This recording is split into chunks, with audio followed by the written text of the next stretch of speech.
Man, I had to put this on. This for the people of God. For believers. Man, we got something that the world don't have. We got an inheritance. We got an inheritance that will never fade away. We got an inheritance that will never rust. We got an inheritance that will never be eaten up by moths. None of that crazy stuff. We got an inheritance that's eternal.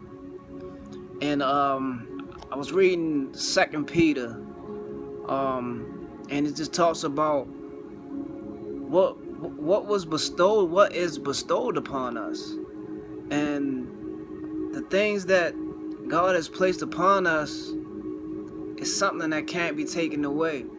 But we have to exercise what we've already inherited. And we're not talking about money, something physical. We're talking about something that can't be taken away. Because everything physical can be taken away. But it's what you can't see that lasts forever. And 2 Peter chapter 1, starting in verse 4, it say, actually I'm gonna start in verse 3. It say, "For his divine power has bestowed upon us all things that are to life and godliness, through full personal knowledge of him who called us by and to his own glory and excellence. By means of these he has bestowed on us precious and exceedingly great promises, so that through them you may escape by flight from the moral decay, corruption that is in the world because of covetousness, lust, and greed, and become sharers, partakers of the divine nature.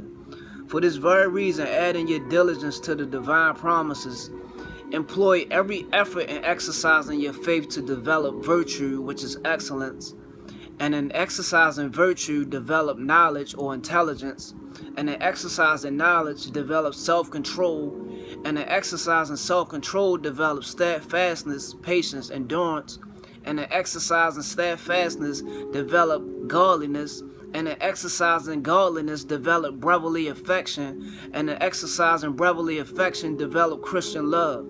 For as these qualities are yours and increasingly abound in you, they will keep you from being idle or unfruitful unto the full personal knowledge of our Lord Jesus Christ.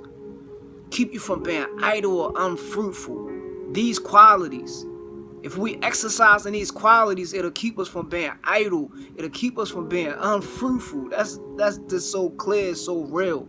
For whoever lacks these qualities is blind, spiritually short-sighted, seeing only what is near to him, and has become obvious to the fact that he was cleansed from his old sins.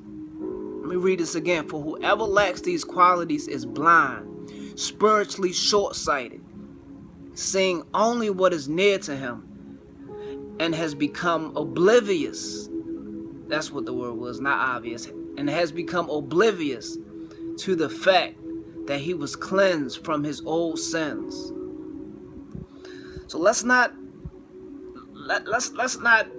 forget that we've been saved. Let's not forget that you gave your life to Christ, and let's not look at it that it ended right there. It's so much more after that. It's so much more that we can live for.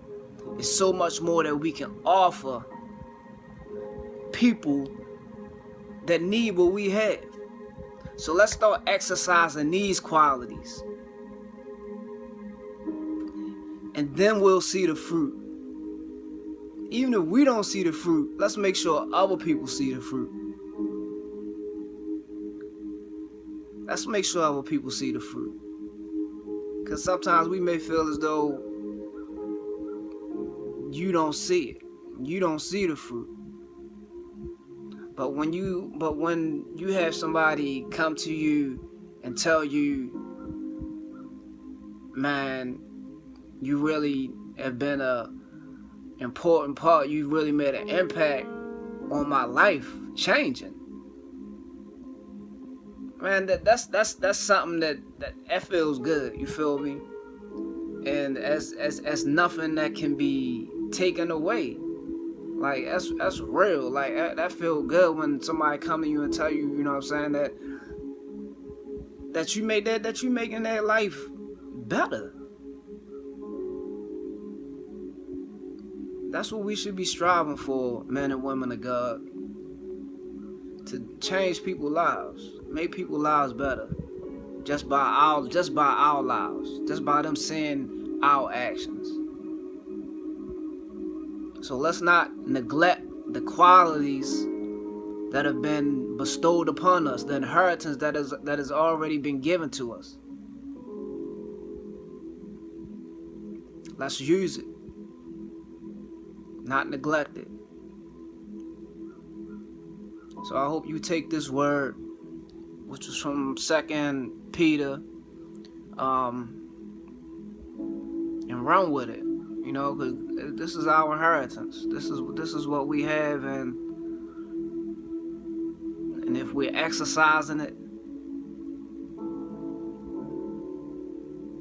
we don't have a reason to be unfruitful. We don't have a reason to be idle if we're exercising these qualities. So I encourage you to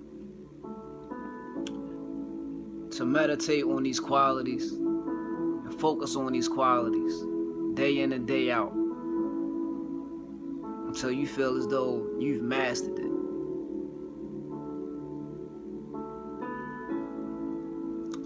So I pray that you all have a wonderful, a powerful, and a fruitful day.